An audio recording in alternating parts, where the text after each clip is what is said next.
Well, good morning. It's Tuesday morning, Wednesday morning. Lose track of time when this kind of stuff's going on. It's Wednesday, it's February the 10th, it's about 9 o'clock in the morning. Temperature is around 28 degrees. We basically have almost a whiteout situation. It's let up a little bit now. What we have that we haven't had in the past is a lot of pretty heavy wind. Looks like we got 4 or 5 inches during the night. My last report I said that it stopped snowing at 9:15, and what it actually had done is shifted over to a little bit of rain, a little bit of sleet, a little bit of freezing rain. I came out and shoveled off my driveway down the bare pavement in sections so that I could tell what the rate was, and it looks like it was coming down fairly well. After that, during the night, like I said, you can hear the wind blowing, and that's one of the things that we haven't had a lot of. So now what we're looking at is possibility of more down trees anywhere where there's a pine tree or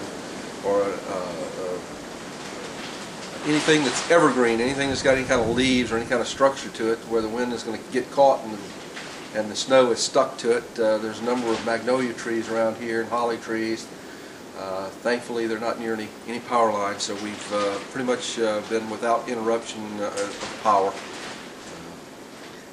Good call by the government to say that we're going to be closed, and local jurisdictions also. So you know, just it's another day. So stay warm, stay inside, keep your cell phone charged. The normal things that we've talked about in the past. This is supposed to continue until late afternoon, early evening. I believe the blizzard watch, the blizzard warning, those things are going to end tonight around 7 o'clock. I've actually seen what looks like snow tornadoes coming through here, small whirlwinds, and with the snow blowing sideways, upside down, and everything else. Would imagine with a 23-degree temperature and a wind that's, well, you can see it's pretty steady. It's bending these oaks over pretty good. We're probably in single-digit wind chill. So anyway, be safe, be careful, stay inside unless you absolutely have to get out. And if you do have to get out, be prepared. Again, full tank of gas, warm clothes, shovel, all those things. Make sure you have them.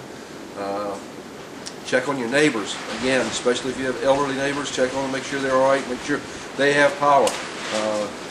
You can't have situations where some people lose power and some people don't, and they're right next door to each other. So let's watch out for each other. Do your best to make it a good day. If you're into reading, get a good book, read it. If you like videos and movies, well, there you go. Take care of it. As long as you got power, be safe and be warm. And always remember, unless you can look outside a window and the snow's not above your window, in order to know what's going on out back, you got to get outside. So check things out. Have a good day.